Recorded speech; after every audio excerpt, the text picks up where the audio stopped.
quero chamar aqui o Leonel Brizola Neto e perguntar para ele, Leonel, como sobrevivemos aí no Brasil com Bolsonaro indo para Papudinha, Trump invadindo a Venezuela e eleições presidenciais além do Senado? Boa noite, meu querido. Seja muito bem-vindo aqui à Folha TV. Eu que agradeço, Pedro. Um enorme abraço. Obrigado pelo espaço. Entre momentos positivos e negativos, né? A gente vai se equilibrando nessa corda. Sempre aquela coisa, olhar e vigiar, né, Pedro? Olhar e vigiar e não desligar, né? Porque os Nunca. caras, eles ficam aí... A gente tá vendo também, né, Leonel? O teu avô foi um cara que teve embates aí históricos com a Globo. A mídia também já tá fazendo os movimentos aí, possivelmente. E aí as pesquisas até para apoiar o Flávio Bolsonaro, né? Que loucura, né? Eu entendo depois de tudo que aconteceu. Não, o que ele tem de esqueleto no armário, né, é uma coisa assim, impressionante, né? Eu chego a duvidar desses números, né? Porque eu também. Eu chego a duvidar, porque, veja só, caso da loja de chocolate fantasma que ele se meteu, né? O gabinete todo formado por parente de milicianos e a figura do Queiroz. Uhum. Né? O caso que ele se envolveu na compra de uma mansão, num empréstimo depois que ele quitou. Né? Ou seja, a trajetória, não só dele, mas da família, está eivada de pontos obscuros, nada republicano, né? E que já está mais do que carimbada, né? Quem são e o que fazem e o que fizeram para chegar até aqui. Ou seja, só subiram na vida política de maneira espúria. Principalmente os filhos do Bolsonaro, que nunca sequer trabalharam na vida. Né? Como é que é? Ficaram ricos entrando para a política? Essa é uma pergunta que tem que se fazer. Você nunca trabalhou e você ficou rico na política a ponto de comprar mansões, diversos apartamentos em dinheiro? Quer dizer, é algo que choca, né? A não ser, claro, que se crie, né, uma cortina de fumaça, né, para desviar a atenção, né? Como se fosse aquela coisa boi de piranha, passa um boi aqui para as piranhas comerem e depois o gado entra e passa por ali. Né? Eu entendo que é uma tática para depois ficar medindo, né, um verdadeiro candidato que vai se vestir e dizer, eu não sou tão radical que nem o Bolsonaro, sou mais assim, democrático, tal. Até o Flávio quis colocar um pouco essa roupinha dele, dizendo que ele era a favor da vacina, que o pai era contra, né? Mas é tudo da mesma origem embrionária, de fato. E aí eles querem, talvez, lançar um candidato que não esteja essa carimbo mesmo, de fato, Bolsonaro, né? Por um lado, o número assusta, né? A tamanha ignorância do Brasil, não sei se é ignorância com fascismo, né? Talvez seja o único caso na história do Brasil, mestiços fascistas, né? É uma coisa assim impressionante. Isso eu falei para o Carlos Bolsonaro na Câmara de Vereadores, que eles nunca vão fazer parte... vereador com ele, né? Infelizmente. Vereador com ele. Eu falei para ele que ele nunca vai fazer, nem ele, nem a família dele, nunca vão fazer parte da supremacia branca cristã americana que eles sempre idolatram. Nunca vão fazer parte, porque são mestiços, como nós. Né? Ou seja, eu entendo que talvez, como o próprio Planalto acha que vai ser o Tarcísio, Pedro, estão tentando preparar esse. Eu já escutei algumas vozes, não, parece que o Tarcísio é preparado, e parece que jogam aquela luz, governador de São Paulo, para o cara ser governador de São Paulo, o cara me parece ser preparado, né? Vão vender esse peixe, né? Vão vender o peixe que ele é governador, aí chega nos 45, anunciam para presidente, né? O que eu fico pensando também, até onde o que o Bolsonaro não confia no Tarcísio, isso é um fato, mas até que ponto ele vai expor o próprio filho, né? Numa candidatura que ele vai perder. O Bolsonaro, veja só, o sobrenome começa com bolso. Ele só confia no bolso dele. Né? Nem nos filhos ele confia. Não. Veja a lógica perversa dele. Ele tomou um chifre da primeira mulher quando ele era vereador na Câmara aqui no Rio de Janeiro, e depois ele se lança deputado federal. A mulher dele trai ele com outro vereador, né? E ele rompe com ela para se vingar dela, lança o filho, Carlos, candidato a vereador com 17 anos, então. E ele assumiria o mandato com 18. Essa história do chifre dela eu não sabia. Mas essa é a real aqui do Rio de Janeiro. A Rádio Corredor, todo mundo na Câmara dos Vereadores sabe. Né? E aí ele lança o Carlos, e todos eles ficam contra a mãe, uma espécie de Édipo ao revés, que eu entendo que é o que ele sente, de fato, eu via isso muito. Ele tem um complexo de Édipo ao revés, ou seja, ele não quer transar com a mãe, sim com o pai. Né? Essa é de fato, a psique dele é essa doença. E aí ele mata a mãe, né? Ele mata a mãe com 17 anos, vamos dizer assim.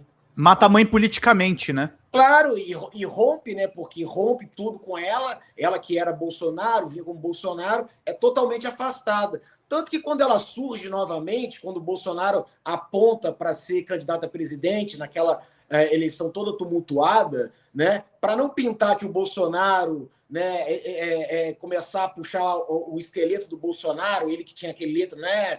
Pátria, família, tal, ia desmontar, ele chama ela e dá um cala-boca para ela, entendeu? Para ela ser candidata, mas sem um apoio institucional deles, de fato, né? Tanto que ela nunca consegue entrar no círculo deles, né? Dá um cala-boca para ela, depois dá a mansão, da outra casa, enfim, deu um cala-boca, de fato, para ela não vir com essa história e perturbar eles, né? Para ele dar aparentemente que ele é de família. Família é coisíssima nenhuma, ele é a favor do bolso dele, do interesse próprio dele. Inclusive, pode eliminar os filhos. Os filhos também têm essa paixão pelo pai, mas é pelo interesse próprio de sobrevivência na política também. Então, eu vejo que isso serve para atrapalhar a tática política, que imagina, você coloca todo um planejamento político para uma campanha. Quem é o adversário? Então, a gente vai trabalhar dessa maneira, né?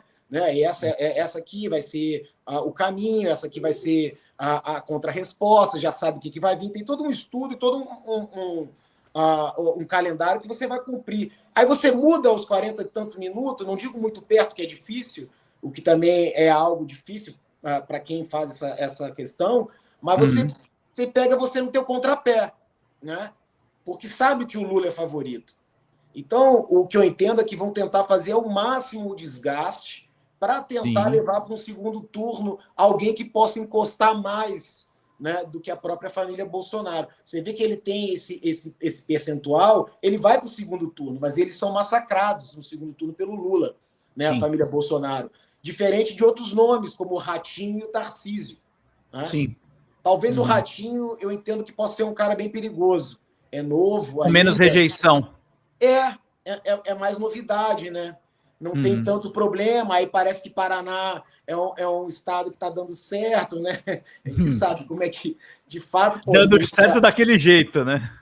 Não tem comparação, né? Você administrar um estado curto daquele jeito com São Paulo, Rio de Janeiro, Bahia, enfim, né? Minas Gerais. Mas, enfim, aí é o que você falou, tem menos rejeição, já parte de uma vantagem. A desvantagem é que não é conhecido, né? E aí, não sei, tem essa figura por trás que chama o Kassab, né? Muito hábil nesse jogo de partido, né? Não à toa ele conseguiu criar um partido, né? A gente sabe da dificuldade que é criar um partido. Nem o Bolsonaro, com a máquina, conseguiu construir um partido para ele, não é? Na verdade. E o Kassab conseguiu, foi bem exitoso e está aí, né? Então, essa é uma figura perigosa ainda, que tem que botar olho nele também, para onde é que ele vai e qual as costuras que eles estão fazendo. Mas eu acho que tem muita água para passar debaixo da ponte ainda, Pedro. Tem muita água para passar debaixo da ponte, com a questão, né, Leonel, que geopolítica, que isso é um dado explícito, né?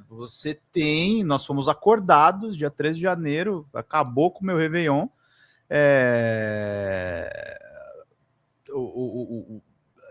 a Delta Force americana invade a Venezuela, sequestra o Nicolás Maduro, e aí não se trata mais, gente, de uma simpatia necessariamente ao regime venezuelano. A gente tem um rompimento aí de soberania, a gente tem uma mídia que o seu pai mais do que nunca, que o seu avô mais do que nunca falava, uma mídia venal, canalha. Eu eu tive a experiência antropológica de assistir o Jornal Nacional e o Fantástico naquela semana.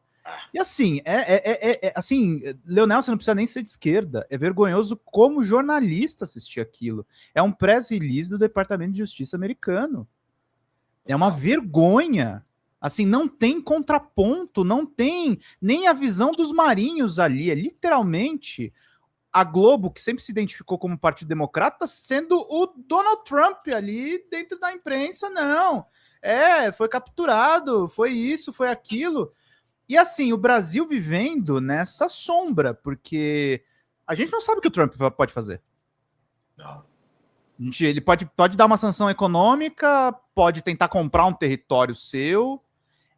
Ele definiu muito bem, não se sabe ainda, conversado contra as potências, que a América Latina é o quintal mesmo dele, não é simbólico, é literal. E aí tem toda uma nova configuração que, assim, a gente precisa se encontrar, e eu temo, assim, como é que essas eleições vão ser respeitadas de fato, né? Que agora não é só o Bolsonaro berrando, né? Tem esse componente. O trabalhismo, ele sempre focou que o externo define o interno, né? Uhum. Não interessa ao país desenvolvido desenvolver o subdesenvolvido. E aí, por isso que o Brizola trabalhava muito com a palavra imperialismo. Hoje talvez seja o hiperimperialismo do Trump.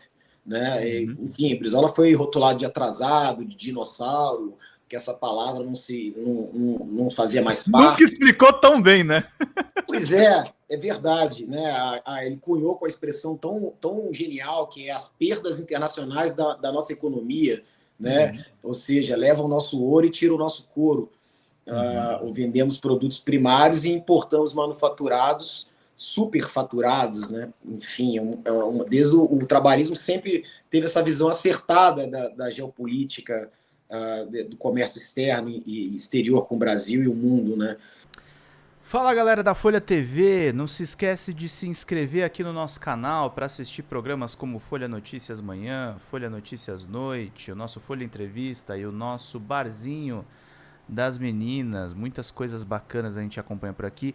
E a gente precisa muito, muito do apoio de vocês para nosso trabalho jornalístico, investigativo, de curadoria de conteúdo, com vocês ajudando no nosso Pix, folhademocrata@gmail.com, ou mandando superchats, valeu demais, e os recursos financeiros, tornando-se membro do nosso canal, no nosso curso de jornalismo básico, para você ficar muito bem informado a respeito de tudo.